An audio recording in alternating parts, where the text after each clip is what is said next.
Good evening, everybody. This is the Splinterlands Town Hall. I am your host, Agrode. I'm the founder and CEO of Splinterlands. Absolute pleasure to be here. We can see Bulldog in the audience, Ape of Wall Street, the one, the only Clay. We got Hurricane DJ Bagman, Rosie Scrubs, Bebo Mega, Crypto Woody from the YGG crew, Cyberblock, Blueit, Michael B., one of the OG whales. You know, it's great to have you guys in here. What's up, Stealth? Great to have such a fantastic crew. Crypto Llama, Cryptomancer, so many crypto stuffies. It's great to have you guys here. Tomorrow, I would say, is a pretty big day for just Splinterlands in general. Jimmy, Fluidic Motion, Hold My Cards, and Elephantium. I'm just trying to go hook up more players. I haven't really done a lot of this. You know, you watch like, I forgot his name already. But the guys, there's a lot of people that go on like, hey, reseller here. Hey, this is Crypto Zard. It's not quite who I am, but I do want to acknowledge that you guys exist. I'm glad that you're here. What's up, After Sound and Ape of Wall Street, Harrington, Dragon, if I'm saying that right. Anyways, it's great to have you guys here. We got ourselves Neil McSpadden. That guy's awesome. Got ourselves Neoxian, as I think of it, but I actually think it's Neogian. I'm not sure that I said that one right either, but I always thought of it as Neoxian, which he may not actually like. But I'm stoked that you guys are here. Thanks for coming. It is evening on the East Coast. It's the middle of the night. If you're British, there's a couple British folks here, so tip top of the morning to all my British buddies. Yeah, it's pronounced yeah. All right, so I got a nice mix of people on here this evening. I have some of the folks that you're likely to know, although if you don't tune in every time, you may not know who they are. But we have from the development team, we have Cryptomancer. We got Chatter and WeirdBeard from the sort of marketing land, and we got Nate from Team Creative. So totally stoked to have these guys here. I think what I want to do, I think I want to start with Chatter. Chatter, we got some news. There's some things going on. There's actually like a whole bunch of like releases tomorrow, and I know it's probably past your bedtime, but I'd really like it if you could just tell us what's up. Boom. People were talking about roasting Aggie, and we have Punchy Aggie tonight. So start early. How you doing, Chatter? Yeah, I'm good. Mom let me stay up past 5 p.m. tonight, so always. Can I just say you're a great sport? I really, it's just such a pleasure to work with you at all times. So professional and such a good sport. Thank you, Chatter. Yeah, love being here. All right, so tell us the thing. Like, what? There's a couple like hype-worthy events happening tomorrow. Can you kind of like lay them down and let's knock them out of here? For sure, yeah. So, I mean, as far as marketing land goes, all standard marketing channels are trucking along as always. Splinterfest tickets are going to be on sale as of tomorrow. So, huge news. Have you guys seen it? Have you guys like gotten the sneak peek of this thing? It's freaking gorgeous. Y'all can go to qa.splinterlands.com and see it. And I was just like, wow, this looks sharp. It looks good. Yeah, design team killed it on that one. Super, super cool. Really nice thing about Splinterlands too, or Splinterfest, sorry. For people who are wanting to get into tickets, there's going to be two different tickets. One is going to be the regular tickets for $300, and then there's going to be VIP for $2,000, and that's going to include like VIP dinners and access to VIP rooms, so on and so forth. The tickets are going to be sold both on the website as well as Eventbrite. We're going to be posting a post on official announcements with all the how-tos of doing everything tomorrow, so keep an eye out for that. But long story short, you can buy with SPS on the website itself, or you can buy on Eventbrite with fiat currency as well. All that being said, there's going to be a promo card off the back of that. If you are planning on buying a ticket and buying a promo card, the ticket will essentially be free and pay for itself as it's discounted from the price of the promo card. Otherwise, you're looking at a whole bunch of other cool stuff. Can you just like walk me through an example math of that? What you said is cool, but like I'm not sure I understand it, especially as a first time listener hearing that. What did you just say? Can you kind of like walk me through a transaction and how that might actually work? And like why are we doing it this way?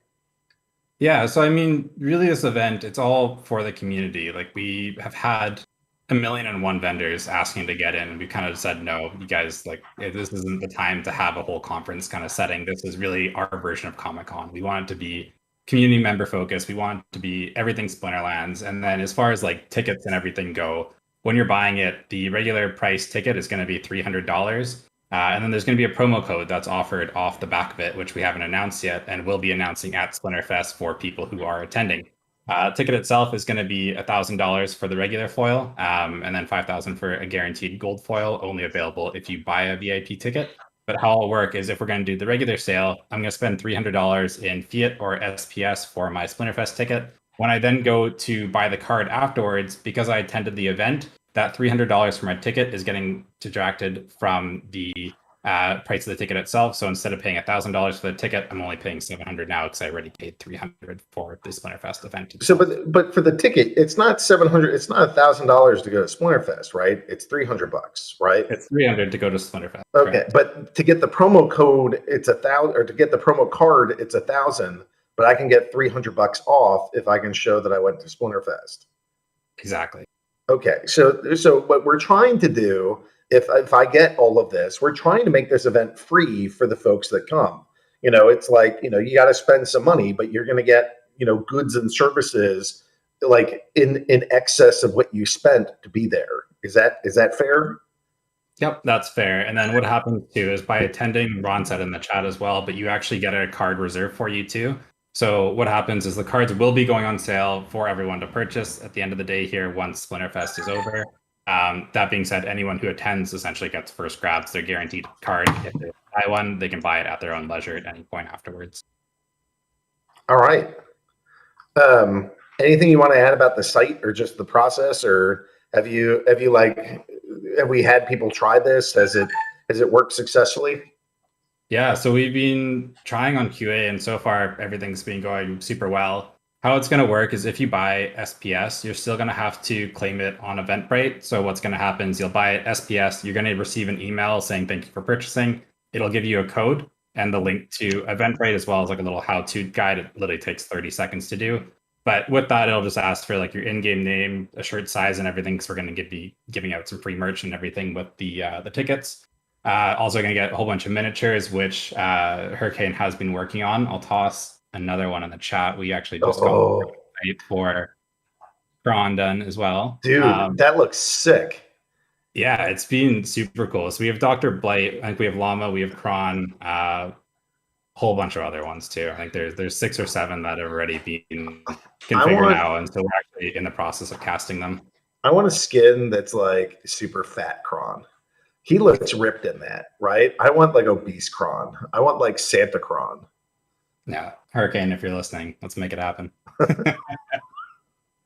That thing looks sick. The 6-pack is freaking awesome. And he just looks like he's just, I don't know. That just looks so cool. Yeah, I look at it, feel bad about myself. You can model Santa Kron after me, it'll be okay. I mean, but for everything else for Splinterfest, I mean, it's going to be just a super cool event. There's going to be a whole bunch of panels, a whole bunch of new leaks and drops and everything else about kind of what we're working on, both Splinterfest, like tower defense game, so on and so forth, a couple other projects that we're kind of working on behind the scenes right now.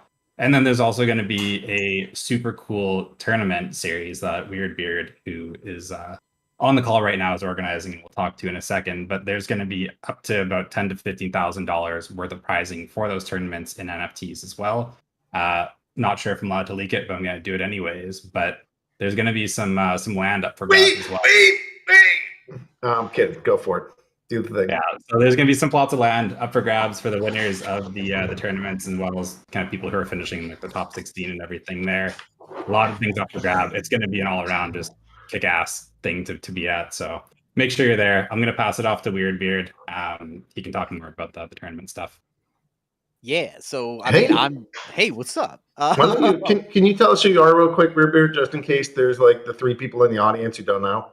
Yes, I am the weirdest of beards. I am the one who's in charge of not only the esports and tournaments, but also starting to get my hands dirty with brawls and guilds and the whole, just if it's competition, it's my bag, baby. So a little bit more like to give you a better idea of what's happening with these tournaments. We are having our 2 very first Ghost Card tournaments happening at Splinterfest. You do have to physically be present at Splinterfest in order to enter into these tournaments. We have one that's a regular foil Gold League tournament and another that's a Gold Foil Champion League tournament. You can enter into both, but I would suggest that there's going to be some pretty heavy heavy competition in those Gold Foil Champion League ones. And it's going to be the whole deal, right? Like we have a professional production crew, we have casters on desk, people that are large names within the Splinterlands community are going to be out there casting these tournaments live, broadcasted on YouTube, on Twitch. And it's free to enter if you're already coming to the tournament. It's more than a tournament. If you're coming to Splinterfest, you are free to enter in. And the big thing here is like it's the opportunity to make stars out of our community, right? More than just kind of not knowing somebody by an in-game name or seeing their avatar. We're going to be able to build like this real esports scene. It like Chatter said, we've got land up for grabs, tens of thousands of dollars in tournament prizing that's available, and it's all included when you pick up that Splinterfest ticket. So it's included and pretty dope. So yeah, I'm excited. What do you do we have a sense of like any of the top players coming yet? Have you heard from them? Like some of our big names are going to be there to like stomp our faces? Yes and no, but like here's the thing that I don't want to put out there because it's a Ghost Card tournament. I think that we're going to see a lot of like regular names that you see get beat up a little bit. Like the moment that you allow some of these players to not be like kind of held down by not having certain cards or I have this delegated out so I can't always play it like my full power or whatever. This is unleashed, you know what I mean? Like just to the wall, people are able to really come out, and I'm interested to see the people that we've never heard of before just absolutely mop the tops of the leaderboard as usual. Yeah, this is all sounding pretty good, and it sounds like Chance the Guy and Angry Chipmunk, they got some excitement in here. It seems like M Style is asking when the Splinterfest tickets go live. So it seems like there's some hype from the folks. A little salt from Quantum Nachos. Definitely wouldn't have expected that, but he's in here with a little bit of salt to the shock and joy of all of us. But there's people and they have questions, and we're excited. What do you think? What do you think from your experience, kind of talking to the community, that the folks are the most excited about? Is it the tournament? Is it just hanging with other people? Is it the leaks? Like, what do you think it's going to be? This is a I'm not trying to use this word in a loaded sense, but the legitimacy of it. You know what I mean? Like being able to see things come to life and like be off a computer screen, meet real people, and you can not only talk to them, but also see like the game is a thing, right? Like it's bigger than life. I think a lot of people are excited, even if they're not going to Splinterfest, to see the like size that it's going to, because you don't see this from like, a small like Swedish indie game company, right? Like they're not holding a festival to be able to celebrate their game. Bringing this out into the real world is huge, I think, for players to be able to rally around it and see it as more than just an investment game for a lot of people. This is what makes like a community a real community. That sounds awesome. I mean, that's what we're aiming for, and if that's resonating, that sounds great. Okay, what else is on your brain? Anything else you want to share about tournaments or Brawls and Brawlhalla, or like what else is up there? Well, I'll just say so the previous season before the one that just finished was our highest entry like amount for people competing in tournaments in a season. This past season that just finished was our second highest of the year, topping out close to 10,000 players competing in tournaments across an entire season. That's almost double to what we saw at the beginning of the year. So tournaments are growing. People are entering more and more, which is really nice to be able to see. We're pushing ahead. We have a couple of ideas, now that we are not that ghost card tournaments are behind us yet, because they're just starting to happen. But there's a lot of things that we're kind of kicking around and finding out what's next. I've talked both internally and externally about, I would love to be able to start talking about a way to get more people into those tournaments and the tournaments they belong in, whether that's like a battle pass type system or a way for people to be able to get into more tournaments. It's people are amped to be able to compete more. And I think it's finding ways to make it easier for players to get in there is going to be the big focus here moving forward. I like the idea of selling like a NFT that's a battle pass, and if you have the battle pass, you get in free for a whole set of tournaments.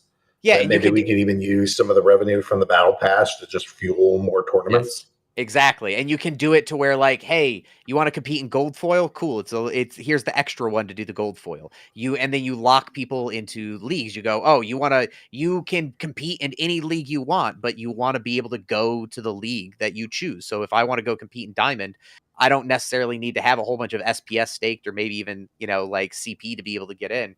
You get that battle pass, you're able to go in there and compete with the best of the best if that's where you want to be. I can dig it. And we have 0 subscription type anything. Yeah. So having any kind of subscription or any kind of like NFT ownership leads to access pass, like that sounds kind of neat. That sounds like a new way to engage folks.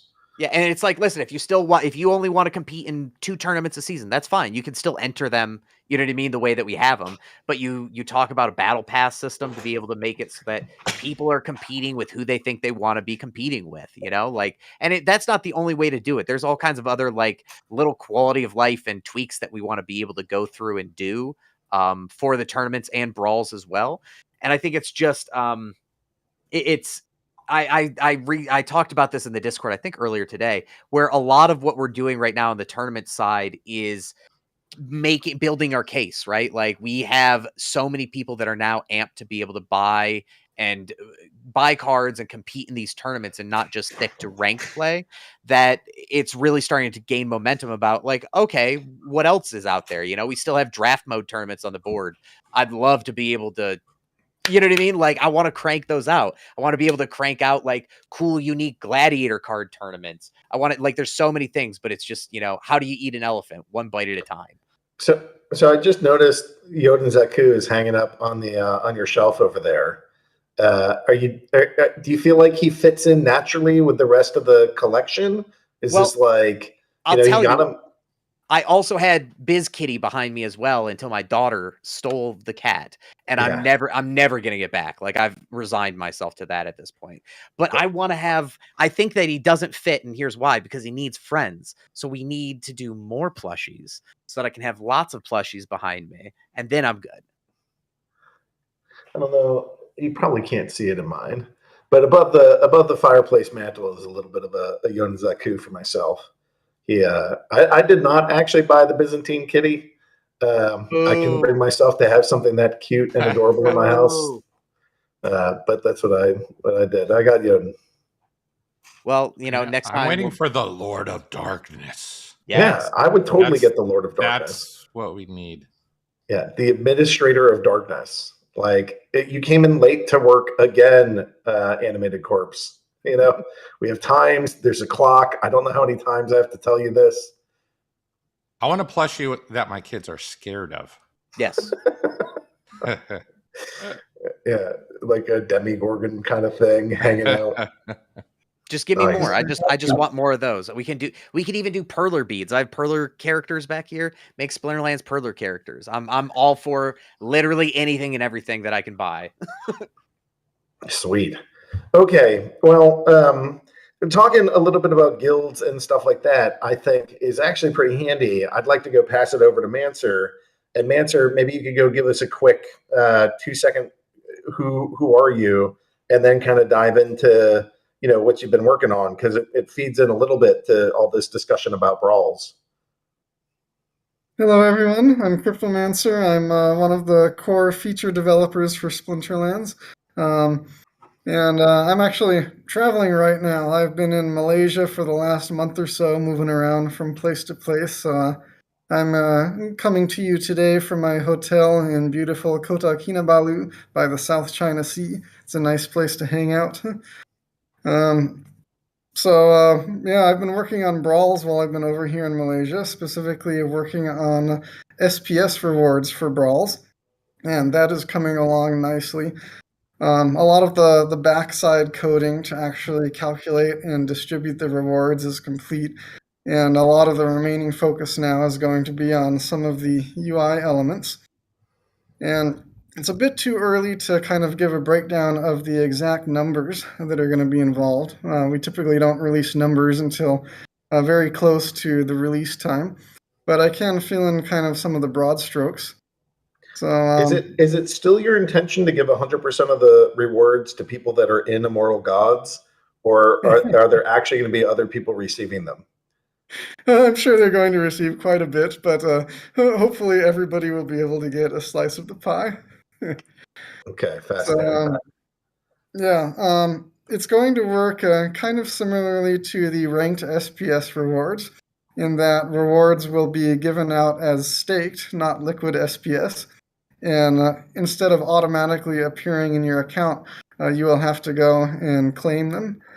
So some of you who have looked at QA and looked at the SPS management page already may have seen the way the breakdown of the rewards is listed for season chests and focus chests and wild battles and modern battles. And soon there's going to be an entry for Brawls as well. I'll just post a little screenshot into the chat here. It'll look something kind of like this. There we go. So in addition to all of the ranked SPS rewards that are going to be added tomorrow, there will be a line added for Brawls. You can see that down at the bottom. And so that will just accumulate as you play in Brawls, and then you will go to the SPS management screen and click on that beautiful Claim All button, and then they'll be staked to your account. And as far as how much you're actually going to be able to make, I'm sure that's the question that's on everybody's mind.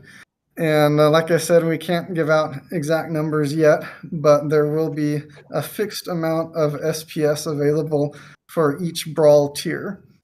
And can we at least share from the white paper just how much SPS goes to Brawls? I actually forget the number off the top of my head. Oh man, I thought that was a layup. All right, let me go look. Yeah, let me just take a quick look. Token distribution. No, it's in the play to earn a rewards, land, guild Brawls, 2.5 million per month. So yes, that's something like that. So how frequently are Brawls these days? Are they every 3 days, 4 days, 5 days? Brawls are on an every 5-day cycle. So there's approximately 6 of them per month.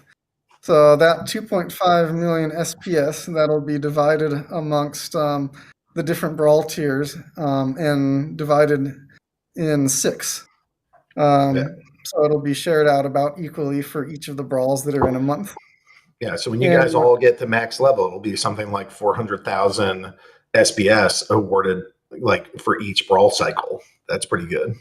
Yeah, it'll be pretty significant.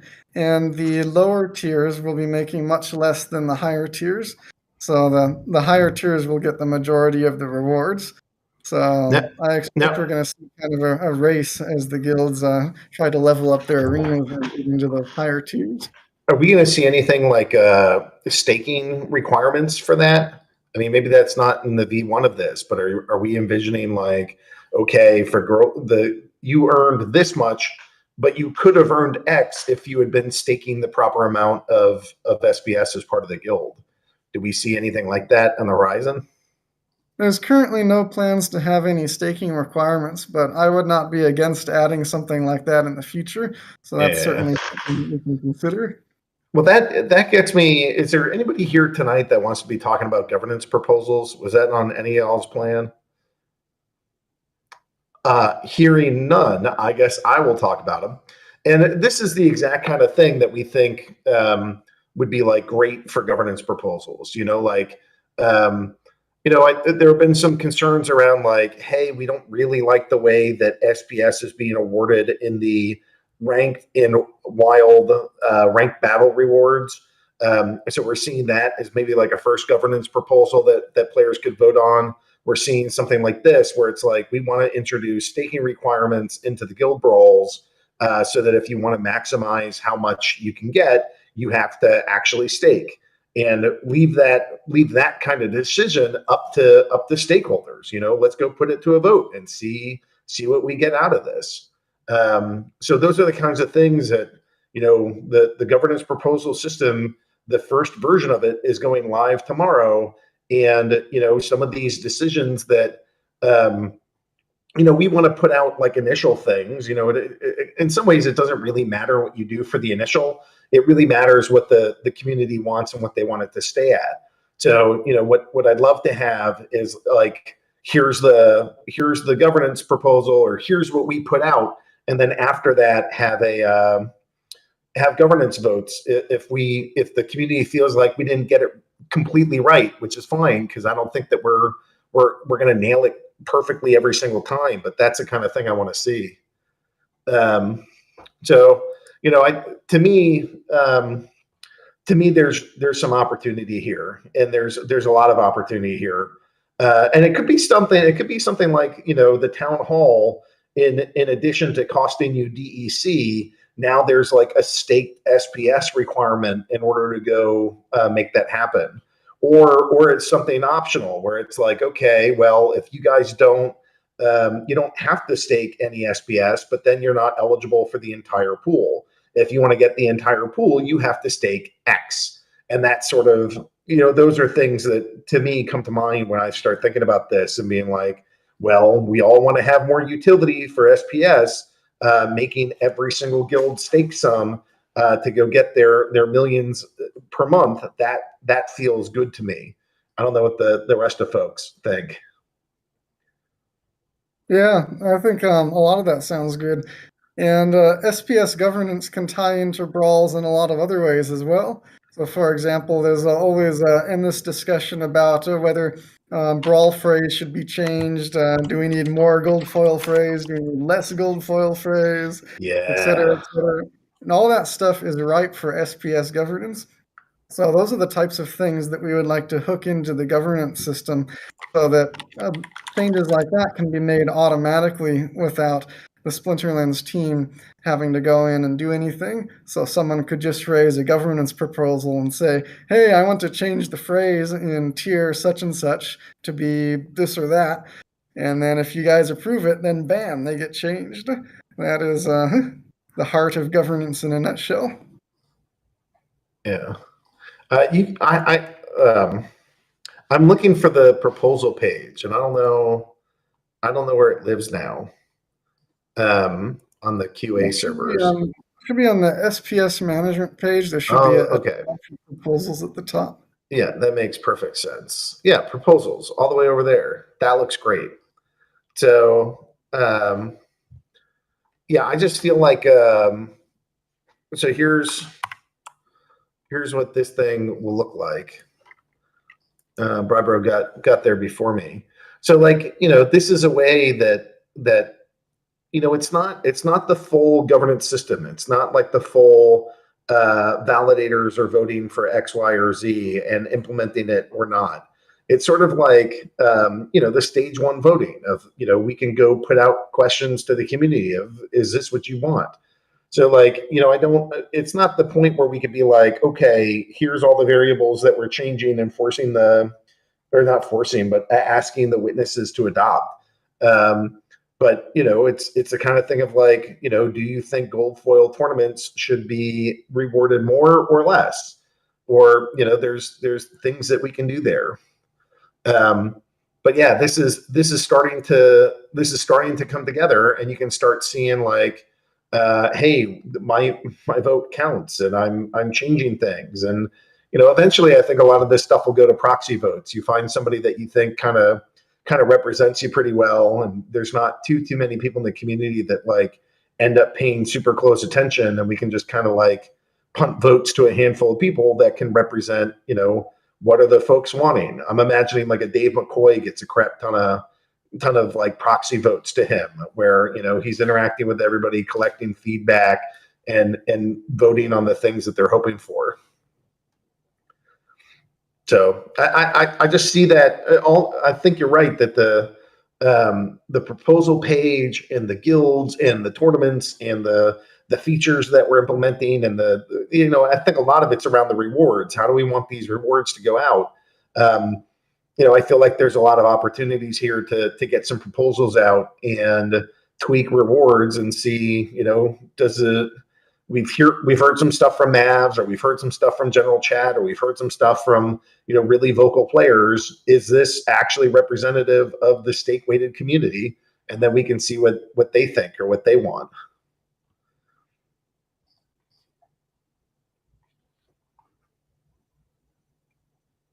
Are we all silent? Everybody dead? I'm dead. I'm sorry. I'm just hanging out. Okay. I'm just making sure. We're contemplating the unspeakable awesomeness of governance proposals and letting the implications sink in. I mean, I'm biting my tongue more than anything because the tournaments chat is like this a lot. And a lot of it is about people that want to, I think we need to have more of these kind or more of these kind.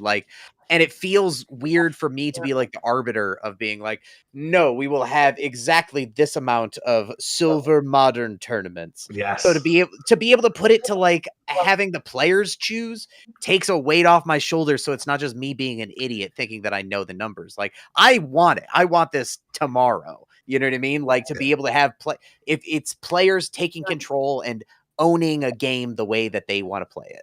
I think it's really tournaments that finally drove Matt and I to be like, we are 100% doing this. Yes. When we've had the same debate like 16 times and players and it doesn't matter. Some players are like, hey, this is too much. And other players say that's too little. And it's like, like you said, we're the arbiter. And I don't want to be the arbiter. The whole point is decentralized everything.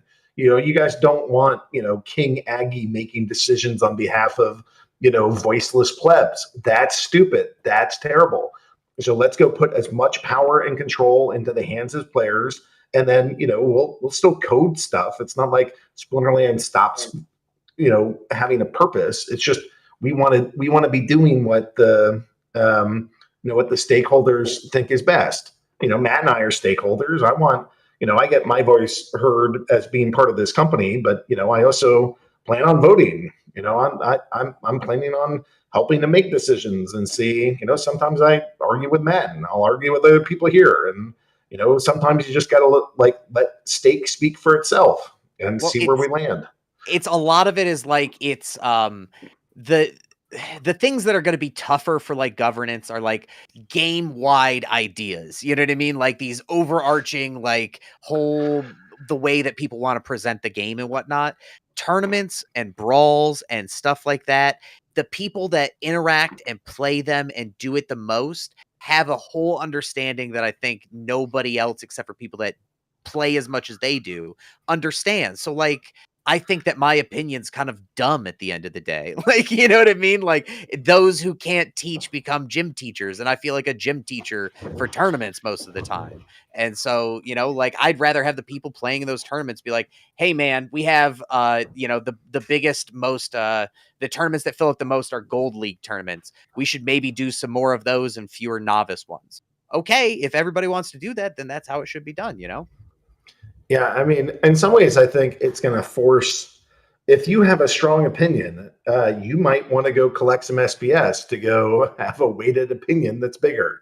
Mm-hmm. If you feel really strongly, this is how it ought to operate, go get some SPS. And if you're not going to be the owner of that SPS, go find some people that are and see if you can't get them and influence them or, nudge them into doing things that you think are for the benefit of us all. Yes. So, and one of the things I really like about this is that we have so many different players with so many different ways to earn. And there's so many different parts of this that I just don't think there's going to be one big cabal that all votes the same way. And they're like, this is what we want.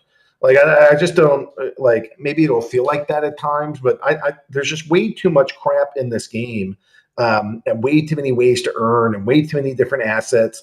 Everybody's going to go be at each other's throats around this is how I want it. And if you don't do it, then you're Hitler. It's going to be, to me, it's I don't think we're going to get like just one opinion and that's it. I think it's going to be like a very wide, disparate set of opinions, and really, it's the trick is for us to, as a community, try to navigate that peacefully and in some kind of business, relationship and thoughtful commentary about how we can all interact, express our opinions, and vote, but not necessarily like just try to crush our opponents, like in the governance side of things. Yeah, I'm really looking forward to seeing how it all plays out. It's going to be very exciting to see what kind of things the community collectively decides on. And it takes a lot of weight off the shoulders of us as the developers. Because, like you said, I mean, I feel the same way about Brawls as WeirdBeard feels about tournaments. I'm not necessarily the best judge of, say, like, what's the best fray composition. There are a lot of people with a lot more experience playing the game than myself that can make those types of judgments and observations.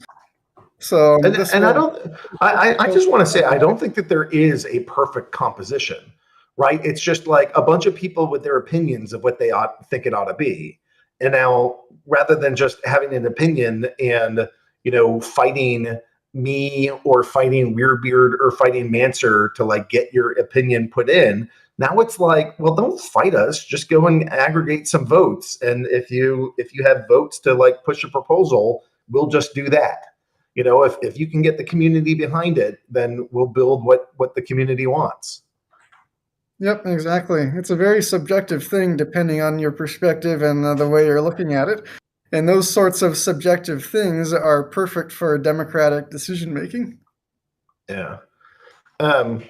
Okay. So in terms of like SBS brawl rewards, like how big of a project is this? How long do you think it's going to take you? What's on your brain for this? Well, it's not a terribly huge project. It's a matter of weeks, not months. It's been taking a little longer than I would have liked initially, just because I keep getting distracted by other things, like, for example, preparing the Conqueror Yasik airdrop. And also, I've been traveling, so I've had a bit less time available for development than I usually do. But progress is being made slowly but surely. So I expect it will be available. It will be ready for testing anyway, probably within a matter of weeks. Okay. So you mentioned Conquer Yasik. Conquer Yasik is coming. So we're at 9.7 million packs, which means that we have something like 292,000 packs left to sell. We sold about 100,000 packs in 2 days. So your countdown window before all of these packs and this airdrop drops, if it goes like last time, is like, there's about 175,000 or something packs before that number of packs remaining will just evaporate in a day or two. So my guess is that if we keep going at the pace that we've been going, which is around 10,000 packs per day, we get something like, 15 to 20 days, and then that final 100,000 goes in two. So I don't know. To be on the safe side, I think we're looking at just over 2 weeks before this tranche ends, and then I think it's a different mentality. I mean, I don't know this for sure, but if we look at Untamed, when Untamed hit 2/3 sold, the mentality went from, oh, we have an infinite number of packs and they're going to be here forever, to, oh God, it's the final third, we're running out and there's not enough packs for everybody.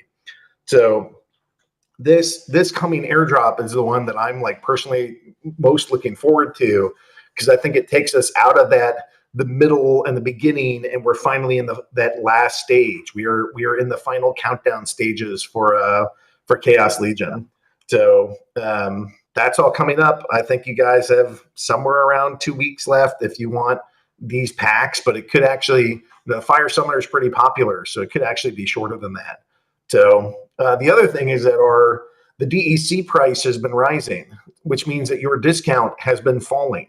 So if you want to go get your Conqueror Yasik and you want to get them for like the biggest discount you can, we may have missed the like 50% off we're still at something like 30% off. I don't know how much longer that will last. It's market driven, and maybe you'll get the bigger discount again. But one of the things that goes live tomorrow is the fact that we stop printing DEC as a game for rewards. So something like 80% of the rewards in DEC are just gone. So if you're hoping that there's going to be like lots of excess DEC out in the universe and you're just going to be the one to scoop it up, I regret to inform you that we have an 80% decay in the amount of DEC going. So those were some of the things that I think we needed to bring up. With this big giant shift to SPS rewards. To Gank's point in particular, I feel like maybe there are some weaknesses in the way that we've structured it. But again, I think that our hope is here's the initial, we can get it going, and then try to put this thing to a governance vote for ways to improve it. So hopefully if there are some inconsistencies in terms of how the rewards work, that they're short-lived, and we can really start highlighting how this proposal system can help us. So those are big changes. There's a lot of, the Splinterfest tickets, the Guild Brawls coming, and the SBS rewards and those, the no more printing DEC, that's done, gone. There's little bits that are still left in the liquidity provision, but otherwise it's a thing of the past. And then along with that is the ability to go convert SPS to DEC, so that if there's not enough, especially if you're like a renter or something, if you want to go rent and you haven't been earning DEC, maybe you'll swap out your SPS, or maybe you'll just burn it. And we'll see. We'll have to look and see how the community deals with this, but we could see a fair amount of SPS getting burned, and that can be exciting too. And I think, though I'm not positive, I think that some of our SPS rewards going out to validator node owners is possibly not for tomorrow, but for the week after. So there's another reason to go kind of like get your validator nodes now. It's not just the voucher rewards, but those will be coming, I think, a week from Tuesday. Although it might be 2 weeks from Tuesday, but currently we're looking for a week from Tuesday. So there's a lot of changes that are happening all at the same time, and it's a big deal. And I'd be trying to pay as much attention to this ecosystem as you can, because it's I don't know, there's just so much that's happening. Now, Nate, I got a question for you. With all the stuff that's happening, like where do you feel pulled the most? Like, where is the bulk of your time? What are you forced to deal with, cope with, make, and design around? Oh, geez. It's just like every town hall. It's never ending. We're juggling so many different balls in the air.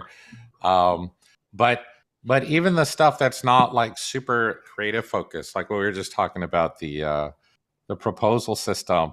I mean, that's got me pretty excited, pretty stoked. I can't wait for creative to kind of sink their teeth into that aspect of things a little bit, because we didn't get that involved with that particular project. That's all engineering and the devs kind of taking existing UI and running with trying to just get it out to folks, which is cool.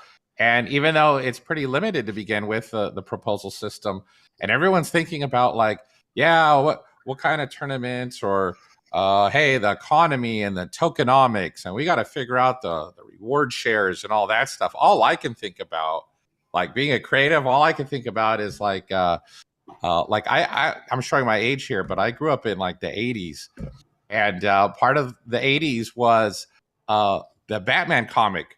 They had this Jason Todd was Robin, and they gave it to the community. This is the scary part about democracy and governance. They gave it to the community. Hey, Joker's beating Robin to death. Should Robin die or should he live? And you're supposed to call in on the phone and give your vote. And so, of course, Robin died because the world voted that Robin should die. So I'm looking for interesting things like that. Like, a bunch of town halls ago, we had this hey, which Countess Sinesh artwork do you like best? A, B, C. And we all kind of did emoji votes and all that, and we counted who voted for what. And that was kind of like a precursor to what I see it being. I want people to be arguing about who should win the war, the orcs or the elves. And suddenly the community is not talking about tokenomics. We're talking about elves, no, orcs. Like, to me, that's what I'm looking forward to is fun social dynamic gaming where all the voting, or at least some of the voting, has to do with, stories and adventure and, artwork and that kind of stuff. So, well, the piece that I didn't hear you say, which I'm surprised that you didn't lead with, is we have a proposal system. Well, why is this not like the Council of Praetoria, right? And you are going before the Council of Wizards, and there's a whole lore around this proposal system that, if you hand it to the devs will give you, there's a lot of dev work that I often think of as like a Volvo, right? It's boxy, it's good, it functions, and you get your proposal and it works. But when you hand it to the creative team, it can go turn into the Council of Praetoria will now hear the requests by which, this battle mage has come before the council to present their grievances. Right. So there's a whole mechanism and world and lore point of view that we could go provide into this. No, absolutely. And it's funny because whether you meant to or not, you touched upon, people don't realize, when they think, oh, the proposal system and SPS, they're just thinking about what's in front of us right now. But imagine once that is a well-oiled machine and it serves as the template for so many other things, whether it's guilds or whether it is, as we expand gameplay and have these regions and these communities and these player-owned cities, and how we could take governance as it stands right now in its draft mode, and as we iterate and evolve it and say, yes, now this is working solid. How many other applications do we have for that throughout the game's ecosystem, right? So it's definitely pretty exciting stuff. Okay, I do want to see some some eye candy before we let you off the hook. But there are two people that are part of, and maybe three if we want to put Hanwise in there too. But I'd like to bring on Crofty, and Crofty can potentially, introduce herself and say what she does around here. You've oftentimes, Nate, provided some kind of link or something as the speakers are speaking, and I think that's been really great. So I don't know what's on your brain, but I'd like to go get introduced here to Crofty and hear who she is and what she does here. Yeah, she's been absolutely great. We had gone, for those of you who are familiar with the weekly lore stories, David is our voice actor that's been doing those. And then as we started thinking about Battles 2.0 and what we want to do with character quips and things like that, and as we started thinking about all the things we want to do, we realized, well, we really need a really good female voice actress to kind of add all the nuance and stuff for not just male voices but female voices as well. So we hunted trying to find just the right talent, and when we were able to talk to her and get her reel and see what she had to offer, it was great. And before we get started with her, I will share an example. This is the Grandmaster Wraith. That was her voice acting. So I encourage everyone after the town hall, go ahead and listen to it and see her range and the drama she brings to the stories through her voice acting. Crofty, you there? I am here. Yeah. Oh, it's a pleasure to have you here. So how did you find Splinterlands, or how did you get connected with Nate? Well, I do a lot of audiobook narration, and I was narrating for an anthology of fantasy short stories. And Dan, who is one of the writers of the lore, I don't know what his gamer tag is, but Dan was putting these anthologies together, and he suggested that I put myself forward to Nate to see if he wanted to work with me. And then, so how did you get going in voice acting? Were you like in kindergarten and saying, I have a beautiful voice and I'm going to voice act? Or like when did this become a career path? Well, I started off training as a musician and a singer. And halfway through my music degree, I decided I was on the wrong course. So I went to London and went to one of the drama schools in London and trained as an actor in musical theatre. Because I was a musician as well, I ended up working in a lot of what we call actor muso shows, like the Buddy Holly story, Return to the Forbidden Planet, where all the actors play instruments on stage. So I was working in theatre. I worked in the West End, and then I had my son, who turned out to be on the autistic spectrum.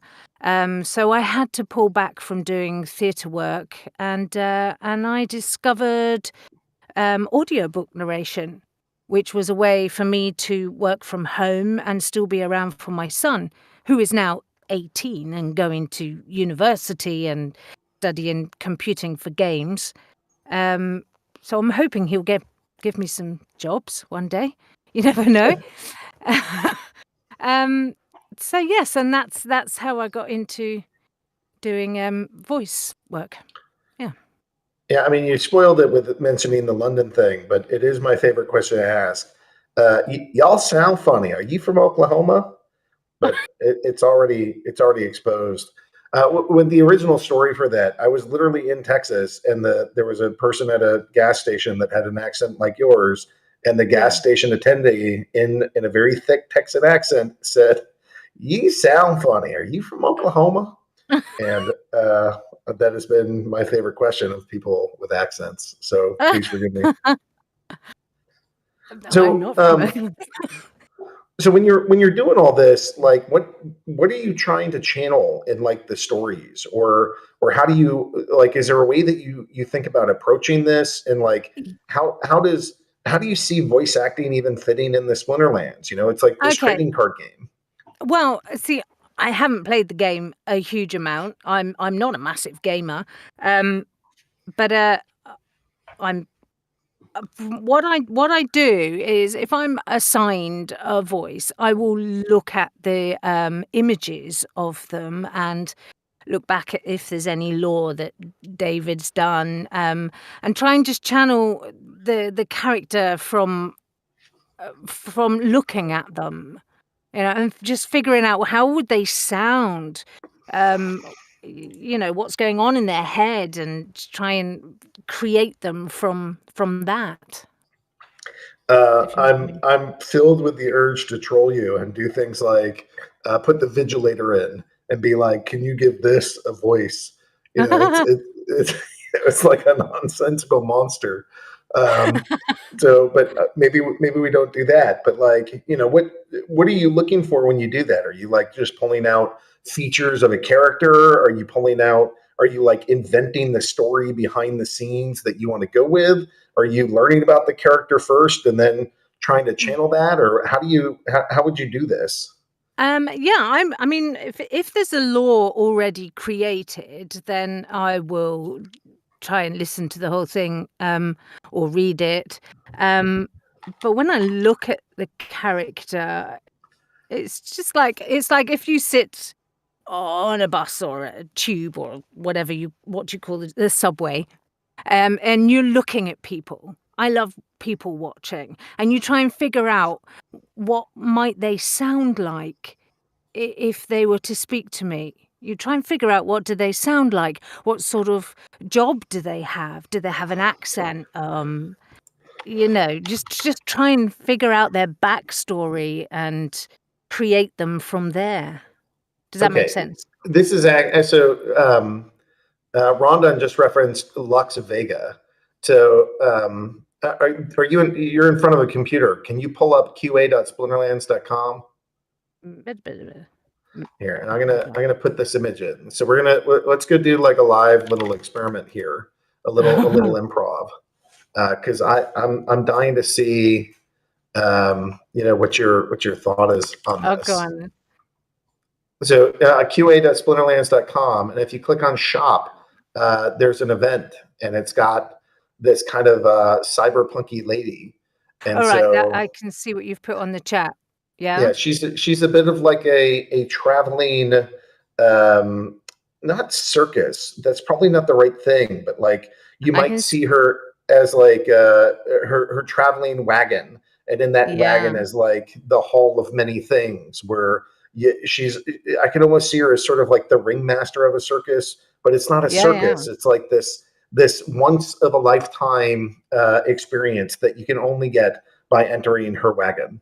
Okay. So I don't know if you feel like trying to come up with a bit of a character for that, but Okay. Give me a line to say. A line. Just what could I say? A phrase or something. Nate, is there a name for the wagon? Our narrative lead Joey dubbed the beast that carries the wagon. He named her Paris for some strange reason. The carriage itself, no, not that I'm aware of. I don't think we've named it. So it would be something like, well, good sir, if you'd like to experience that, you'll have to step into the carriage. Okay. Let me think. Well, good sir, if you'd like to experience that, you'd have to step into the carriage. Nice. I definitely felt like a little Russian in that. Were you channeling a little Russian, or? Well, do you know what? The good thing about fantasy in general is you can make up accents. They don't have to, because they're not real, are they? You can make up whatever accent they speak with, wherever they come from. They don't come from our planet, do they? They come from your imagination, so you can give them whatever. So yeah, I'll tap into whatever sounds I can find. That was a lot of fun. The audience was definitely thrilled by that. Ms. Croft, that was fantastic. Okay, well, I definitely put you on the spot with a little improv, and I wanted to get a sense of like who's on our creative team, and I think you've delighted everybody. Rosie here is saying, yay, well done, love it. Smiley emoji. It's hard to beat that for just, you have Stealth Trader adding a hand clap emoji. The people are a fan of the Croft style. I'll invoice you later. Oh, excellent. So, I want to keep moving on. So if there's anything else that you want to share that you're like particularly excited about or anxious about, or, just anything that you kind of want to share about how you work within the Splinterlands community or your team, I try to leave these things pretty open-ended. Are there thoughts or something that you'd like to leave us with this evening? I don't know. It's always really weird because I work in a little padded box on my own. So I never get it's difficult to get feedback. It's not like if I was doing a theatre piece, I get feedback from an audience. But when you're doing voice work, you have no feedback from anybody. So it sometimes is quite, you feel quite insecure. So it's quite nice when people acknowledge what you're doing and you're on the right track with what you're doing. Folks I think here want us to be the Uber fishbowl, right? I don't know if you guys have that term over in the British land or wherever you're from. British land. Yeah. But here something in this country, sometimes what we'll do is we'll talk about the fishbowl, and it's usually like, the idea that you have all these external people on the outside looking at the inside. And I think our community, Cryptomancer especially, if they could have a live video cameraman kind of behind him at all times, watching everything he does, in particular, every line he codes, and can know up to the minute, up to the second, what he's working on, they would do it. They would do that in a heartbeat, and they would demand more of it. There would be people whose job there are to watch it, summarize it, and put it all together. And then phone each individual human to let them know what Cryptomancer's up to that very minute. They would do that. So in this case, maybe we got to do there's that. The Truman Show from Jim Carrey. We'll do that with Cryptomancer. Just put a camera on him 24/7. Follows him to the restroom when he's eating. Nonstop. So what I guess I'm trying to lead to is that rather than do this stuff completely in a vacuum, maybe do a stream or do or come on to voice. And, you can have other people muted, but there are channels in here in Discord where when you're speaking, the audience could go interact with the lines you're using or the way that you're speaking it.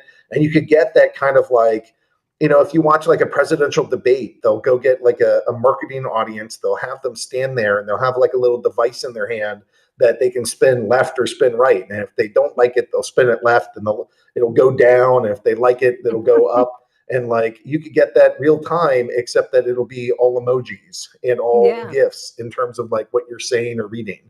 But I don't know that that's like 100% the best way to deal with all circumstances in our job is just open it up to public everything. But having every once in a while where you just kind of read these things and get some audience feedback, I think that might be pretty fun. Well, yeah, we do. I mean, a lot of audiobook narrators do that. They do some live narrating so that you can listen in and communicate them live. So, I mean, if Nate said it was okay, I could do some voicing of some characters. I could stream some, I suppose. But I don't want to give things away. Yeah, but just like, especially if you're experimenting or messing around or something, or just like blowing off some steam, I think you're a smash hit with the audience, and you should feel free to come hang out with us in Discord and read stuff and talk about stuff and invent some characters with us. Yeah, that'd be great. All right, well, absolute pleasure to meet you. Top of the evening. Hope you get some rest. Chip chop cheerio. Thanks for being here. Yeah. Thanks for coming. Thank you. Bye-bye. Alrighty. All right. So we have one other that's from. Now I'm gonna. Yeah, she's here. All right, SzechuanKai. Hopefully I didn't butcher that. I'm trying to channel my inner Rick and Morty to do that right. Have I said it correctly? Mostly, it's SzechuanKai. SzechuanKai. All right. Well, I think we just call her Kai. So Kai's another member of the creative team. Nate, sometimes you give some introductions. Is there one that you'd like to provide for Kai? Absolutely. So Kai's been with us for, actually, how long have you been with us, Kai? Like a few months at least. Yeah, since May. May. So June, July, August. So yeah, a few months. So so Kai has ramped up rather quickly. We started off with a little bit and it was like, oh wow, she handled that great, let's give her something more. And then whoa, she handled that pretty cool. Okay, so now she's just steamrolling through stuff. So as you guys have already discussed, the Splinterfest shop page is due to come out tomorrow. That is all Kai. And then she's currently working on the non-card market stuff. So when that comes out, and I know she's already submitted, I don't think it's implemented in the game yet, but a new login registration experience, which I think put on hold for some technical things that we got to work the kinks out of before it goes live as well. But yeah, she's knocking out of the park right and left. She's at the same time, she's been instrumental, critical with the UX UI team in trying to devise the next evolution, the next version of what Splinterlands branding will look like. And as I'm sure some of you guys have noticed, a lot of the UX UI, the site has slowly been evolving here and there, changing for a certain direction that we're kind of like, little by little pushing towards. And Kai's been a big part of that. I mean, the number one thing I think I've heard from Nate over the past like 2 years is, I'd love to get that done, but we really just don't have any bandwidth in the UX UI team. And then suddenly come May, like he stopped saying that nearly as frequently. So I can only assume that this was the arrival of Kai, and Kai has been speeding things along substantially enough such that our shortfall in UX UI resources is not like daily present on my radar. So I can tell you it's a pleasure to have you here. And this has taken one of the major concerns of our whole team, of like the whole gridlock of what we do, seems to have been greatly alleviated by your presence. So I would say thank you for being here, Kai, and it seems to have made a pretty big difference to the team that you work here. Thank you. It's a pleasure to be here. So UX UI, I think most people probably have no idea what that means. So if you want to go like share any thoughts about what you do and kind of how you do it, and maybe a little bit of your background of where you did it before, I think that would help illuminate a fair chunk of the audience. Sure. As a UI designer, I help to navigate you through a particular space in the most efficient way possible. Sort of like the way an architect would, design a house, with particular like hallways and stairwells, rooms. So the experience, the UX part would be, how do you feel when you are navigating through that particular space?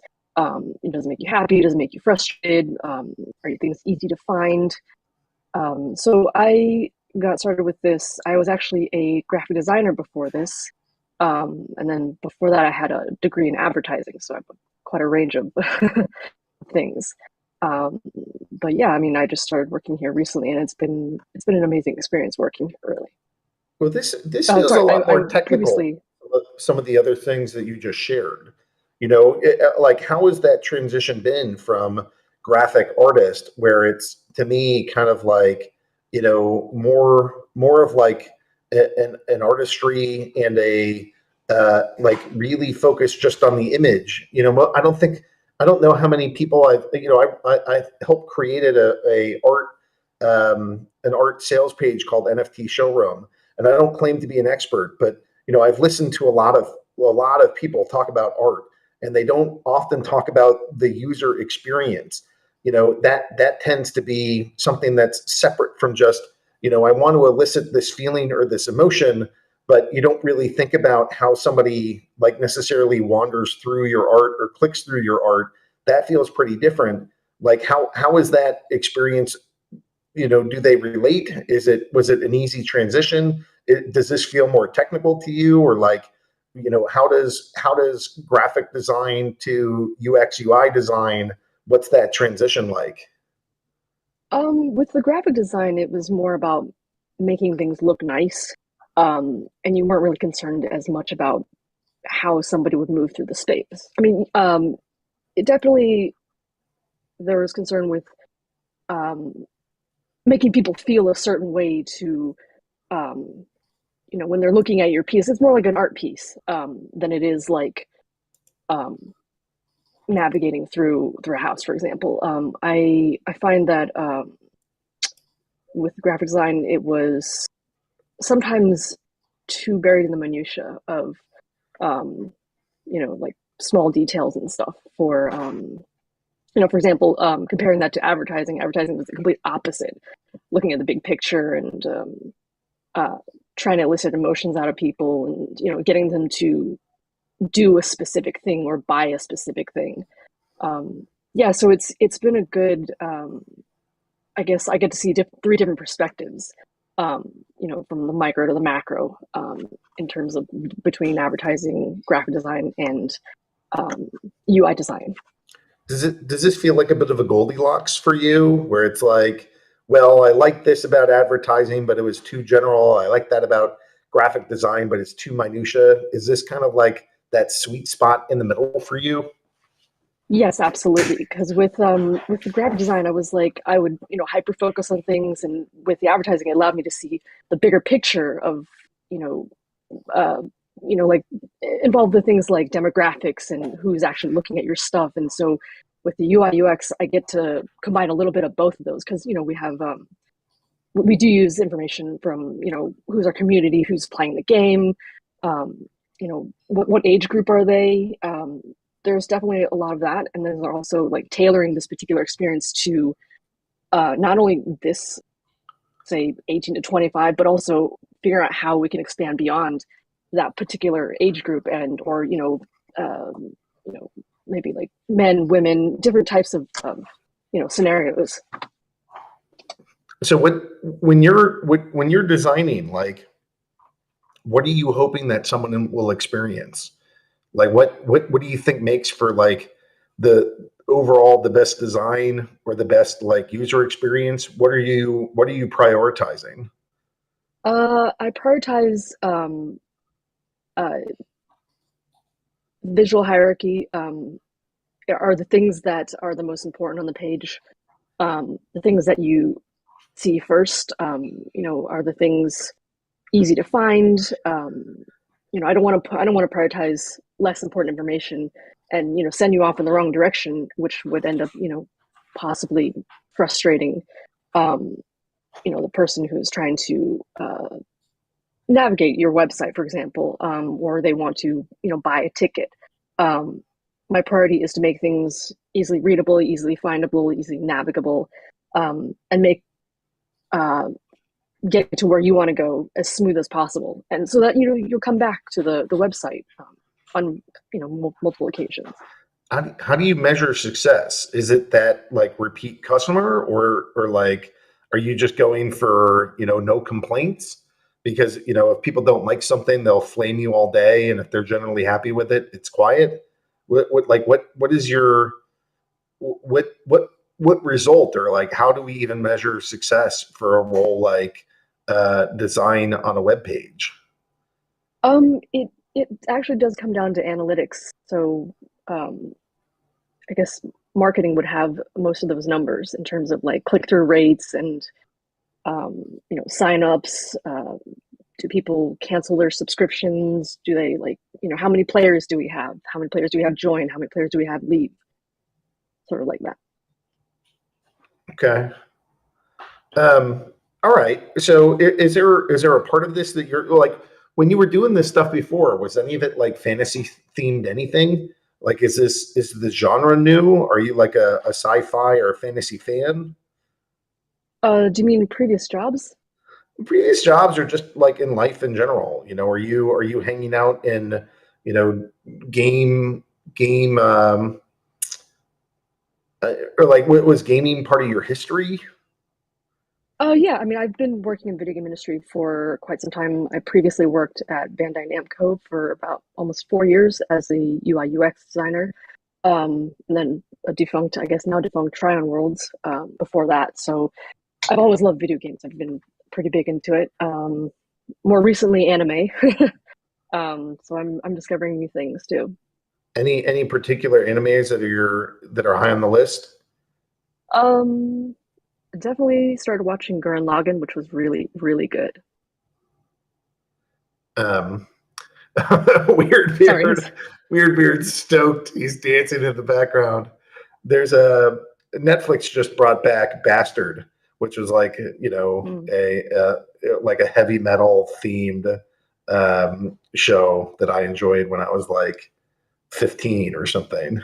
So I was pretty stoked to see that again. Chainsaw Man's about to come out. Be ready for Chainsaw Man. Okay. he's on top of it.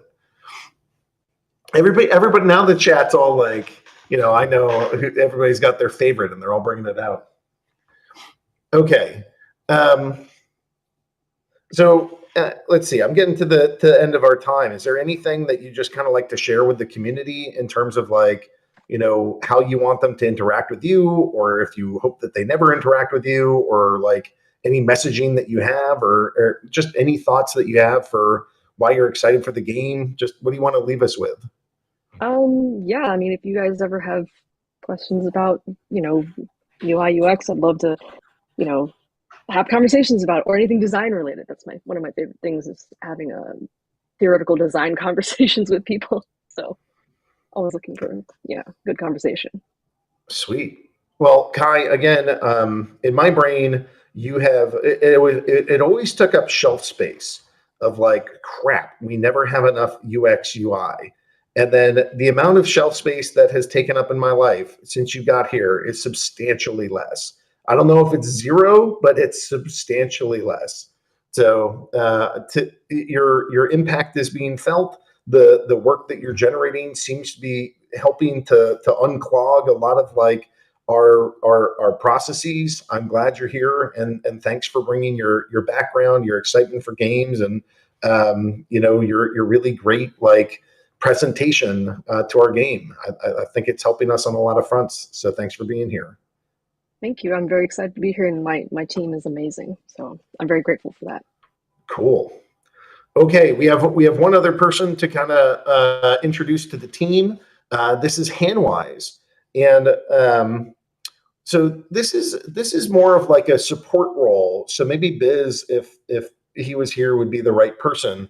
But there's some guides and editor piece. So I'll try to channel my inner Biz and my love of cats and all things cute, and we'll see. Hanwise, are you there? Can you go introduce yourself? Yeah. Hi, my name is Hannah. I go by Hanwise. I'm an editor for the support articles in our Knowledge Center, and I also work as a live agent. Now, I heard that we have like a billion more things in our support library, and presumably you're authoring a lot of them or helping to edit a lot of them. What has that process been, going from, well, we have a fact that has 60 words on it, to producing actual guides that really help people? Yeah, so we have over 200 articles in our Help Center right now, and we're working on getting out some more. So it was quite the process. What we did first is we created a style guide so we could kind of get the articles all, under one style for Splinterlands. And right now we've been working on incorporating a set style, custom GIFs, and videos to help our players get what they need quickly and easily. So yeah, we've just been working on, pumping them out for everybody. So, it gives the new players access to helpful articles while also giving our more advanced players updates and more in-depth guides on the game. Have you thought about having Crofty go sort of narrate some of those? And actually, I figured out where her voice reminds me of. It's Caitlin from League of Legends. So I could see her being like, and then you click on this part of the site, and that's going to enable you to trade dark energy crystals or whatever. I know my accent's terrible, but do we do voice acting in those? Is there a whole presentation of this? No, so we don't have any voice acting with it as of yet. That is a really good idea, though. We've just been working on getting out, the articles that the players need right now, so they have a single source that they can go to find everything that they need. Yeah, I mean, I'd love to see, some of this stuff is complicated enough that you really need a YouTube presence and somebody clicking through the things and narrating the pathway. Whether it's, how do I add to liquidity pools, or, what do I do if one of my transactions gets stuck, or, the brawl isn't proceeding, which dev do I get to yell at? Okay. So then, you've written a bunch of these guides, and then you're a live agent. So what does it mean to be a live agent? So as a live agent, I get to work with our players, help them with problems or just navigating the game itself. It keeps me on my toes too, so then I know what other articles we need to generate if they have, questions that I can't just whip out an article to show them. So I put that in, the creation area to let us know that we need more articles about that, because that's what the players are asking. So it's really nice to kind of be in there and get to know the community a bit more, and then what they want from us as well. How many calls might you be on in a day? Is it one? Is it a million? How many folks are coming to you being like, holy crap, I'm stuck, help me? Oh, it depends. We have some slow days, but we usually have quite a few people coming in through Discord, Telegram, and then our Zendesk support center. So we're constantly kind of migrating between those to help everybody the best we can and the quickest that we can. We have been told that we're better than Google, which, Wow. kind of compliment. So, yeah, Wow. Google, their support's kind of a bummer, I would say. But no, we help our players as quickly as we can, and we try to get to the root of their problem so they can continue playing the game. So this is, just so everybody's clear, this is all Matt's baby.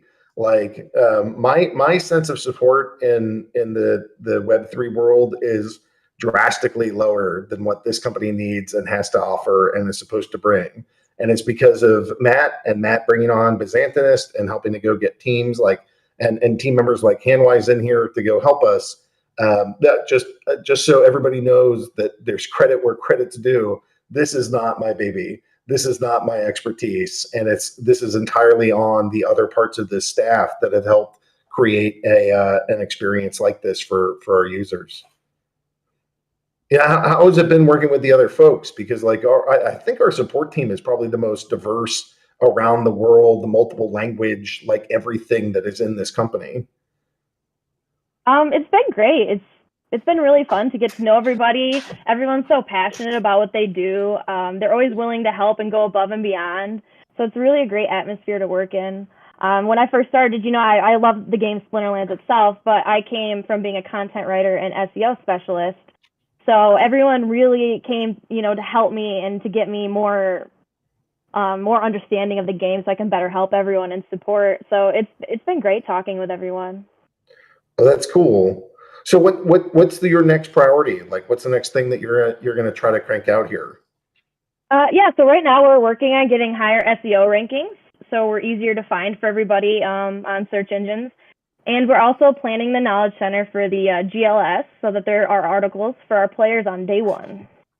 That sounds pretty damn handy, rather than my approach of learn it on your own. Stop asking me questions. Do it yourself, damn it. This sounds like a lot healthier of an opinion.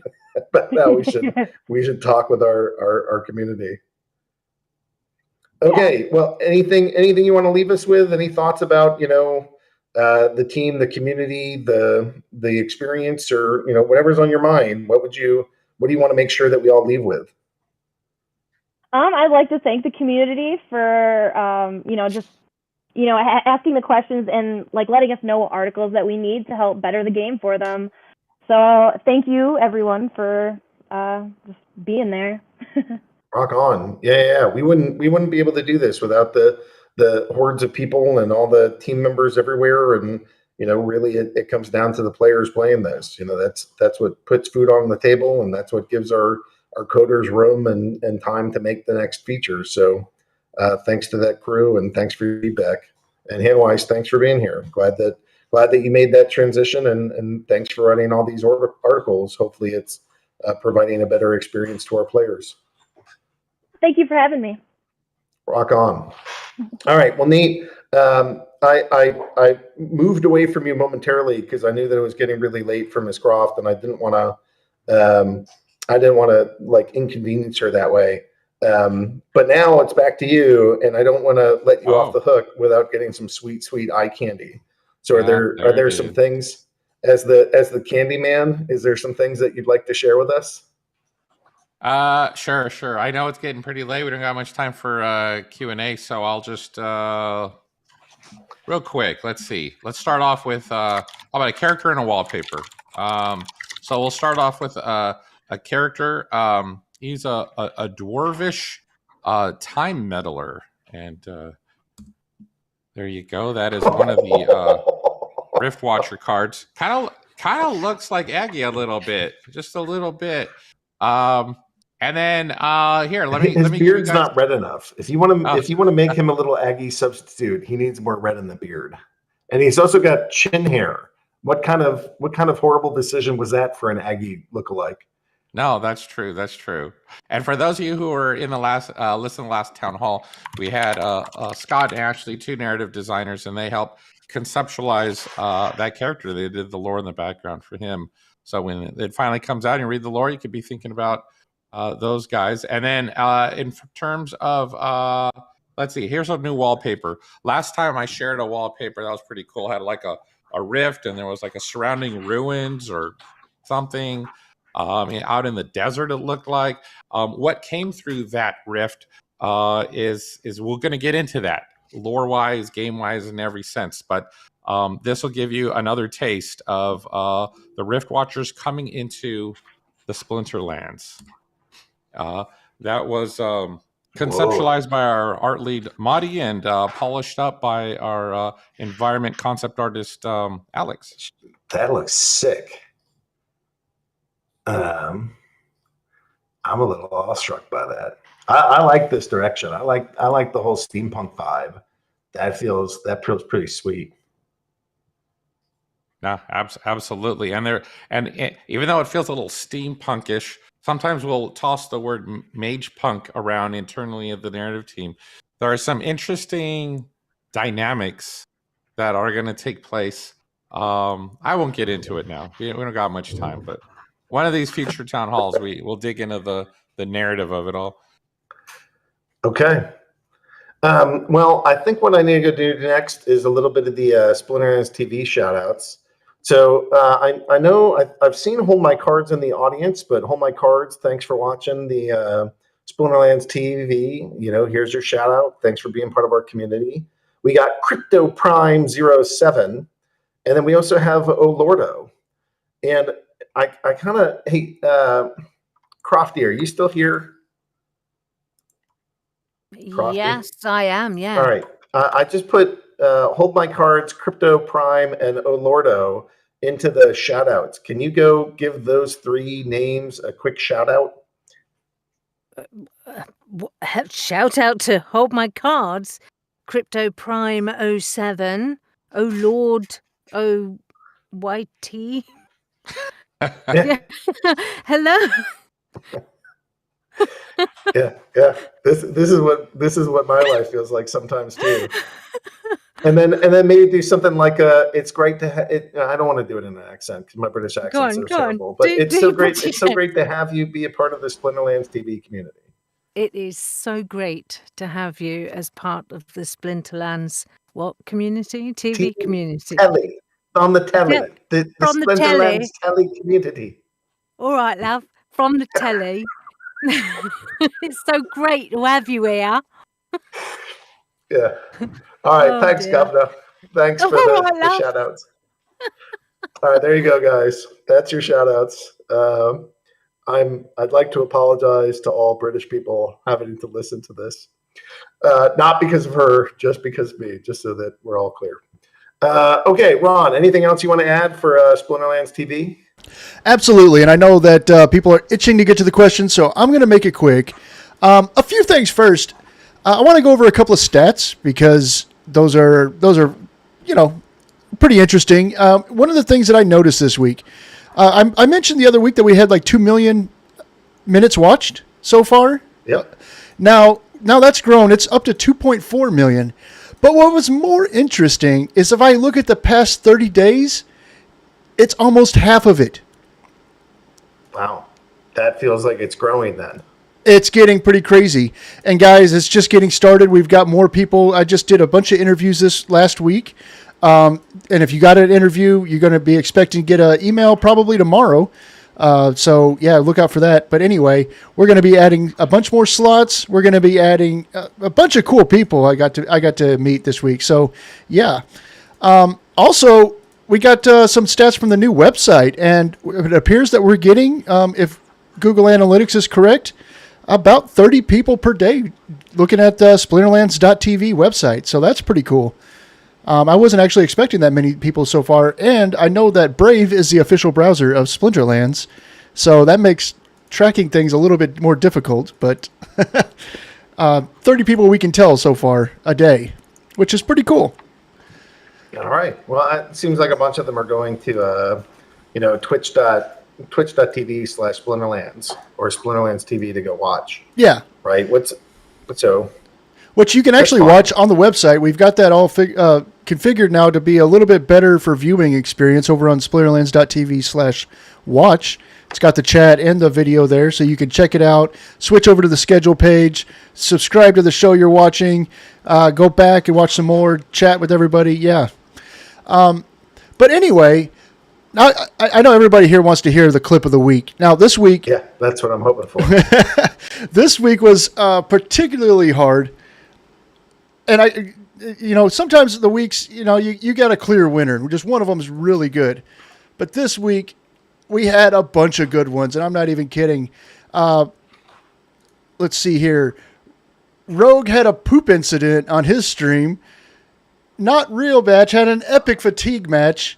And Aerial Magical pulled a legendary card and then pulled 2 subsequent gold foil legendary cards right after that in the same pack opening. Wow.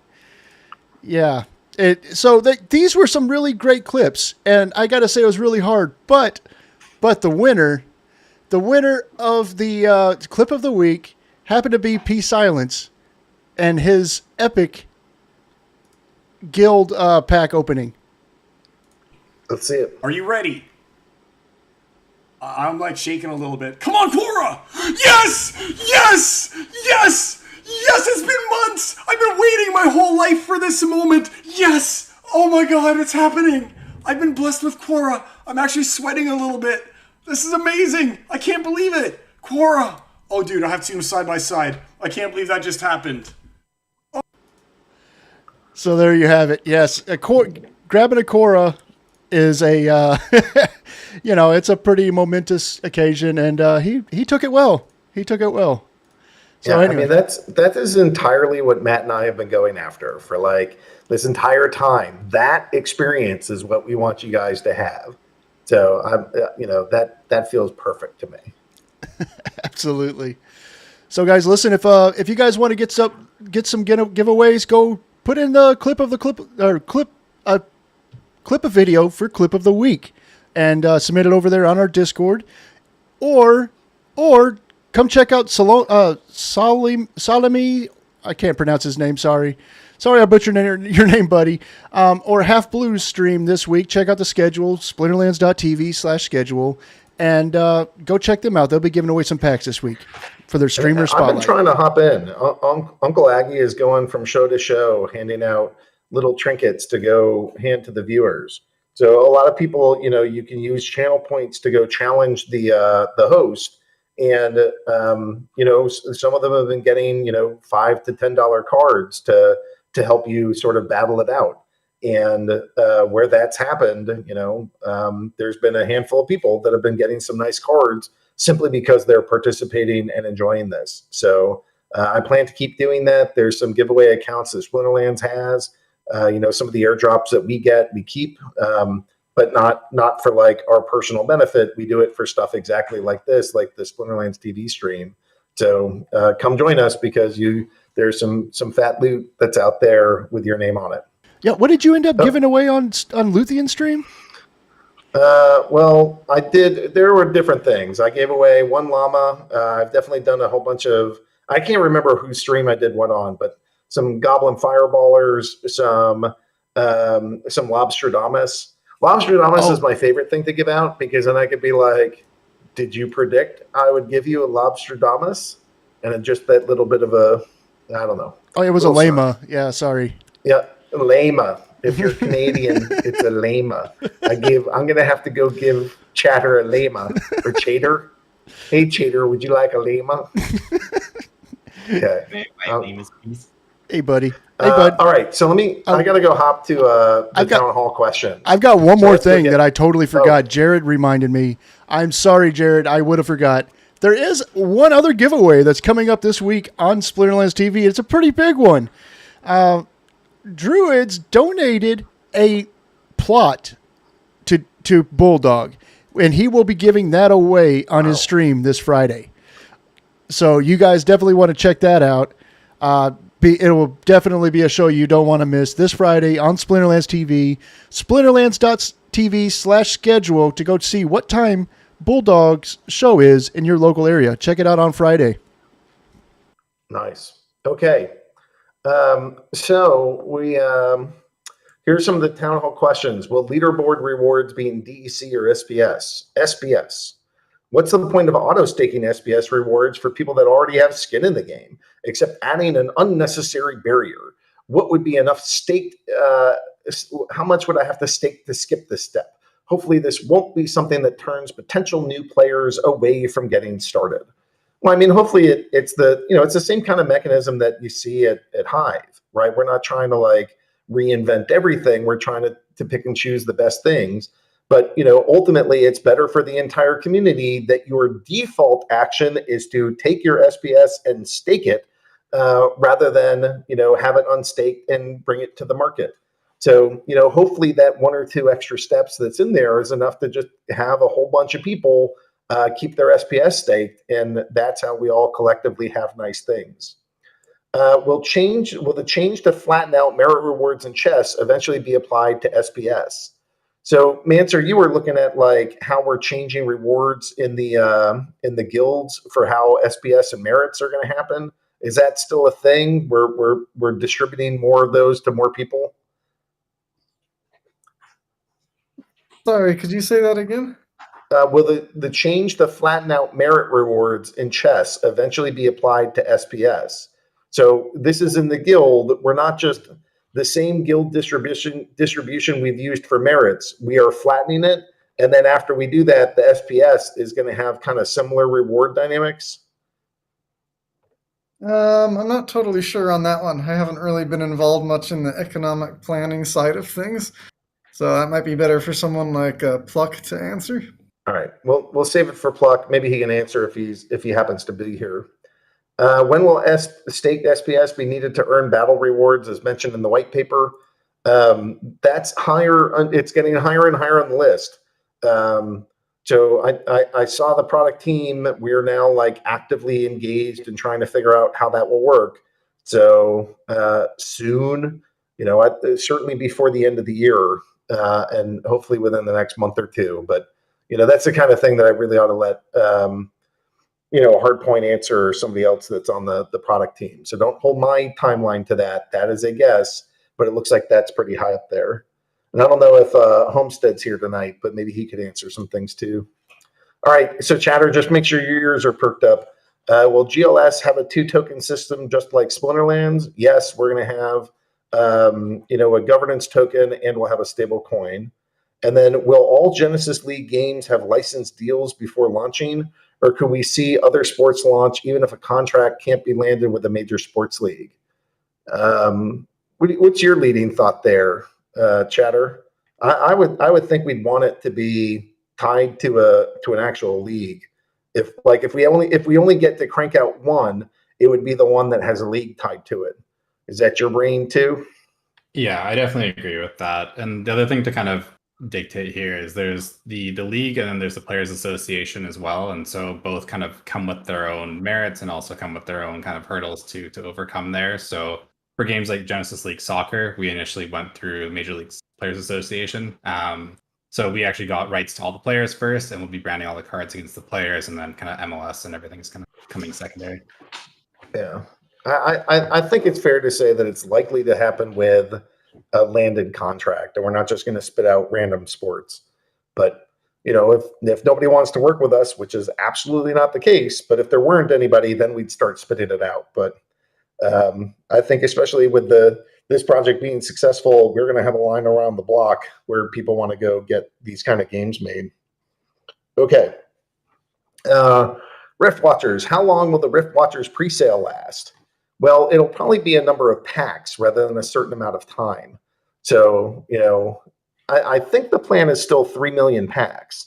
And I have a sneaking suspicion that those will sell actually rather fast. So I don't know, but 3 million packs is really not that much. So we're going to see where that goes. But I think that's going to get eaten pretty damn fast. Will there be a second phase after the pre-sale, but before the general sale like there was with Chaos? Possibly. I don't think that's the plan right now, but we'll see. Is there any update on the number of vouchers required or what percentage of packs will require vouchers?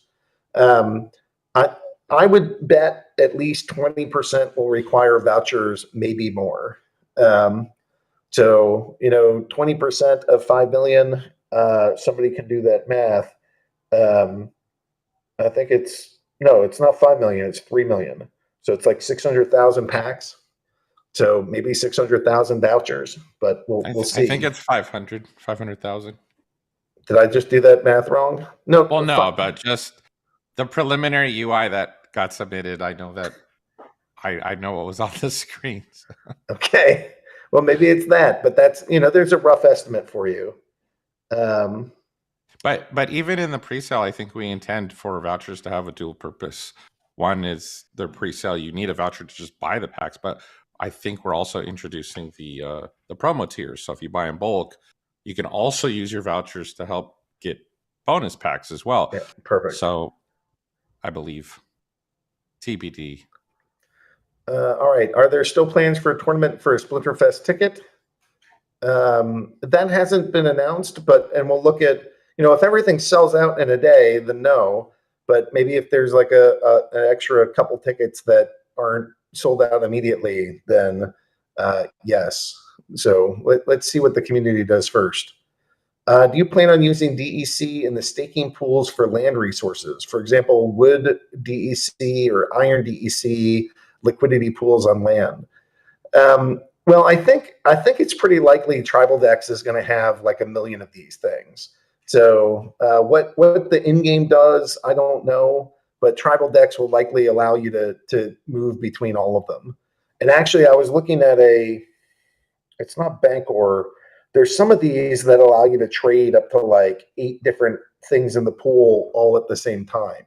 So I'm thinking about those. We'll see. I don't know if I have the bandwidth at the team to make it happen, but that's on my brain. Will there be any Chaos reward cards, or will the next reward cards be part of the Rebellion set? Nate, you might be closest to that. What do you think? Are there more Chaos Legion reward cards coming?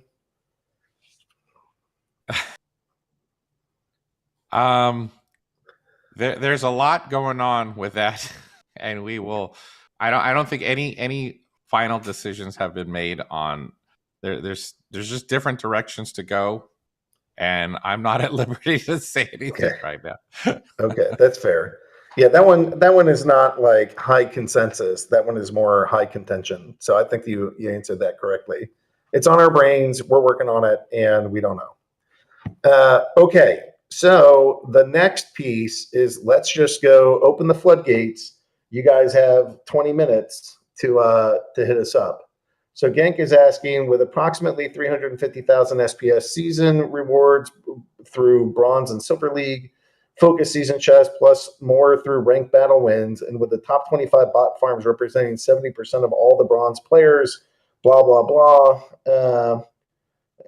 Let's see. What is the incentive to adjust their current approach to farm operations?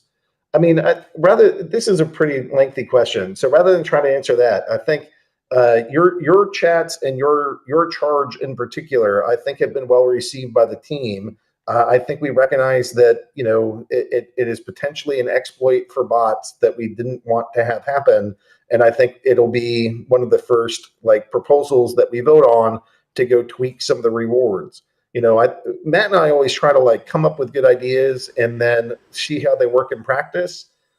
Maybe this is a blind side where we didn't catch it, but I still think I don't want to delay rewards. So let's get this thing out and then let's use this proposal system to tweak it if it really isn't as good as we like. What's up? The question really isn't about exploiting rewards. It's more about the chart underneath looks like it is, but it's more about the new player experience trying to play against these bots that are really optimized for Bronze and Silver, where the new players are playing against really, really good players, and even if they have all the cards, it's really hard to play.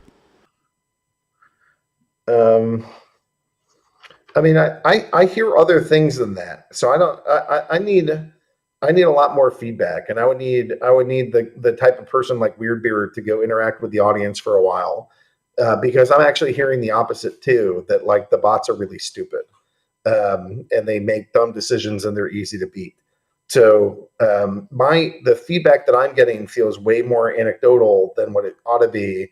That feels like maybe something we can take surveys on and get user experiences about and use data-driven decisions to make that call. But a big part of his concern has been, where are rewards going? I think it's worth looking at that and making sure that, we're not just handing rewards for the entire community to a very narrow group of users. And I think that's a good call. We're definitely looking at it. And then on the other side, sort of that new user experience, my hope is that with the reward changes that are here, there should be some pretty strong incentive to get your Bronze bot out of Bronze, where you're competing with 70,000 other accounts, and try to get something higher level. So I'm looking forward to getting this rolled out. If everything stays static, then I think he has a point. But if things start migrating because of the new reward changes, his problem may or may not come into fruition. So Matt and I try not to think. We try to get high level the best thoughts we can on what problems may exist. We try to address high level before they even happen. But once we're locked and loaded and once we go, then we just try to do it based off of data. And if the data looks like crap, we'll make changes. And if the community changes because of the changes that we've made, maybe this is one of those problems that doesn't actually manifest. And so we like to play first and take data and go from there. All right, I'm going to move on to the next question. Is there any chance for a new ability in Rift Watchers? Yes, there's multiple. Will Tower Defense game use Splinterlands as units towers? If so, can I use the same card on both games? Either way, will it have mobile ability to play? So I don't think that the towers or the units are going to be Splinterlands cards, but kind of like land, I think you'll be able to go stake some of your monsters into the towers in order to make them stronger. So we'll see where that goes. And then mobile, it's like a mobile first game. Do you know how much SBS will be given to the ladder board leaders replacing DEC? I do not, but everything looks like it will be more money. So I'm assuming that there's bigger rewards. Is there going to be ticket discounts with vouchers for Splinterfest? How do vouchers play into that, Chatter? I believe it's just SPS to my knowledge. I'll double check with Beth though, and we'll make a full announcement with that tomorrow. Okay. Question: will ECR still be a part of the game after rank rewards are based on staked SPS? So we'll get there when we get there. I don't know that specific question has been addressed. I imagine that ECR will be part of the game. Will GLS and Splinterlands have separate town halls? Yes, I would. Oh, you mean town halls as in like AMAs. I think so. I think at some point that community will get big enough that I can't just squeeze everything in here. Question: are there any plans for updating practice mode so that players can pick rule sets and formats? Nate, have you seen any requests for designs on that? Or Mancer, have you seen that anywhere? I know that it's not in the queue, but there's always been a lot of internal talk about how we want to do it, like some sort of training grounds where you get to do simulated fights under certain conditions to see what works and what doesn't.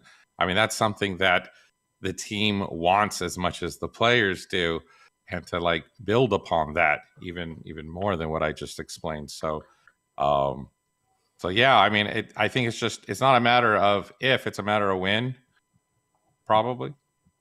Yep, exactly. I agree with that. There's always been a lot of talk about expanding the options available for those sorts of matches, and I'd definitely like to see something like that myself. It just hasn't been a super high priority yet, given all the other things on the roadmap that we're working on. Yeah, I mean, that to me is maybe that's something that the rapid response team can go put into their docket. I do think practice matches are useful, and I know that people have asked for them a lot. So I'll see if I can't. There's rotating meetings. I'll see if I can't slip that into the radar. Unreal is asking: is there a notable staking requirement coming soon, or a mandatory utility for SPS? The tap turned off with the airdrop for SPS, but now there's a lot of turning back on. But nothing seems very close to the utility staking requirement part. Can we get a time frame? So one of the next steps. I don't think we're there yet, and the biggest problem is that we don't have delegation of SPS. So before we really want to go turn on large staking requirements or any kind of staking requirements, we want to make sure that staking delegation is there. So I think that's one of the more high priority items on the the product team list for Splinterlands. And I think we're actively trying to slot a dev into making that happen. And that to me is the precursor for what your question is when will that utility be turned on?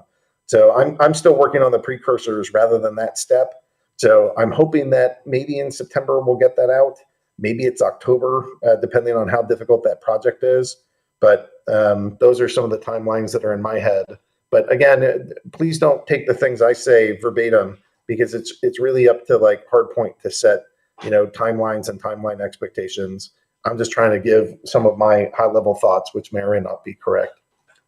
Do you know how much SPS will be given to the ladder board leaders replacing DEC? I don't. Question, we already saw Plato, Yavamat, and Cryptomancer, but we have not seen Agrodius yet. When will he be added in the game? Boot Tops, Agrodius Lightbringer is going to be a boss monster, and he will be, hopefully he'll start out on the good side and then turn into some evil bastard that you all love killing repeatedly. So we'll see what that looks like. I got about 10 more minutes.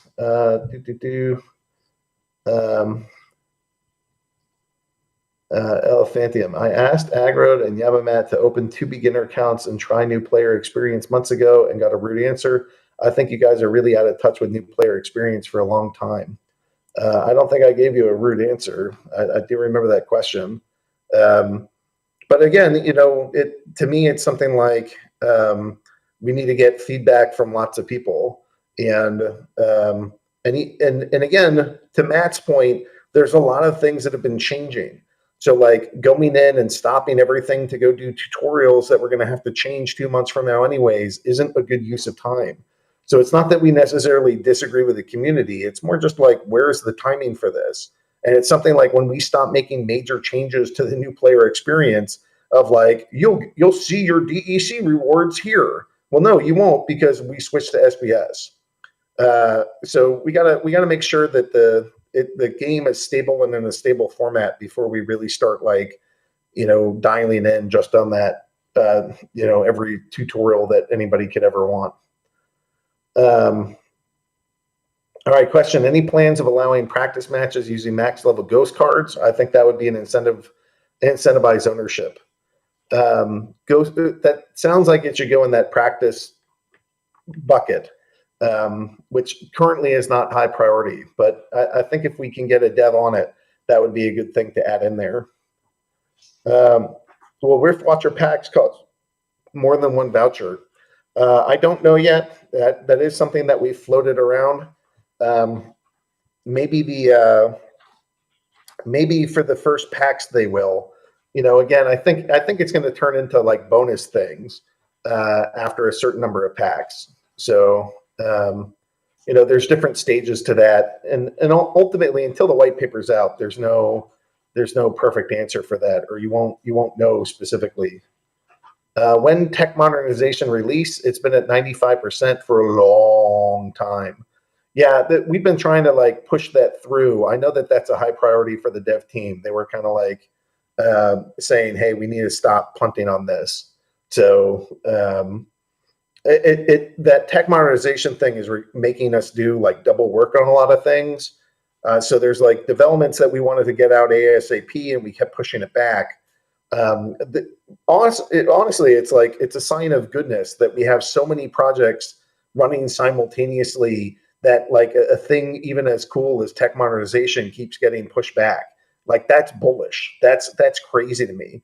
3 years ago, it would be that would represent all of the work that we did for a 6-month period. Now it's hey, I have 3 other projects that took priority over this. And so that to me is awesome. Can we get more time on Brawls, in tournaments, 3:30 or such? Because with having the Gladius cards, people not used to it, of course, and time ticks away very quickly. I'll leave that up to WeirdBeard. WeirdBeard, if the people want more time, great. If they don't, great. But that's something to consider there. When SBS, what's that? SPS governance for things like that. Yeah. Well, before we do proposals, it's fine to go do a little bit of research into the community and just see, here are some of the leading opinions on this, and which proposal do you guys like?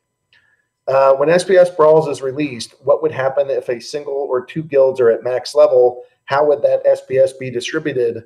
It would be distributed to those 1 or 2 guilds, and they're going to have an insane, awesome amount of SPS in the bank, and all of you guys should fight to get up the top level as fast as you freaking can.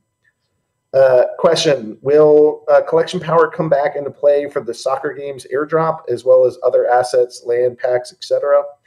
I don't want to speak to this just yet. I think it's going to be mostly SPS related, but you know, until it's the white paper, there's no guarantee. I see Fat Jimmy asked a question even after the no questions, but this is fine. Is always on in-game notifications for brawls and tourneys on the radar yet? Should be a relatively quick tweak. Besides being insanely helpful to tell you when action is needed, it's time to ditch those old banners. They're very inconsistent with how they work. Hang on screen and vanish. I don't know about where that notification is. So Dragon is asking, can we possibly get some graphic on how many accounts played in each league in both Wild and Modern? I don't know. Is that something that you can do, Mancer? Can you pull up how many accounts played in the different leagues this past season? Yeah, it's certainly possible. It's mainly a matter of just pulling the information from our systems and putting it into a visual format for people to look at. But could you pull those two numbers in the here in Malaysia, but someone like Pluck could. All right, we'll ask. Let's make sure that question gets onto the list of questions for next time, and we'll pull that when it happens. All right, I think I have one more question. This will be my last question. Could a bug which is switching from cards windows to sale window every time be fixed? Not sure if anyone is experiencing the same. Could a bug which is switching from card windows to sale window every time be fixed?